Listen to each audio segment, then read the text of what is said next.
maxay tahay sababta qofku ay tahay kutub inuu akhriyo ama uu akhriska badiyo?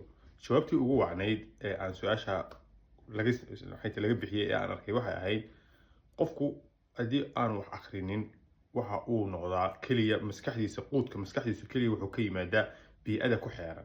Sida ogeed had iyo jeer waxa uu noqdaa qof ku saamoobaya ama ku hadlaya amaba ay maskaxdiisa maamulayaan fikradaha deegaankiisa ka jira iyo dadka isaga ku xeeran.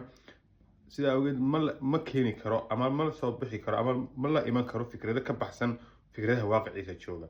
halka haddii qofku uu kutubta akhriyo xataa haddii uu kitaabka uu akhriyay tafaasiishiisa u ilaawo haddana kitaabkaas iyo xogta ku subagnayd laga dhex arkayo qofka hadalkiisa, aragtidiisa, laabtiisa iyo fidnaanteeda, hadalka qofka kale iyo aragtida ka duwan, aqbalaadeeda.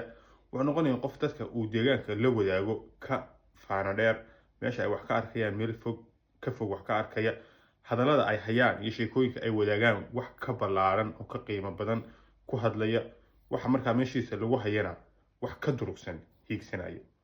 sida ogeed waxa wacan mar kasta inaad wax akhrido sidii uu yiri Maxamed Ar-Radiyaan kitaabkiisa wasaaya uu ku yiri falyakun hunaka dawman kitaabun yantadiru qiraa'ataka lahu.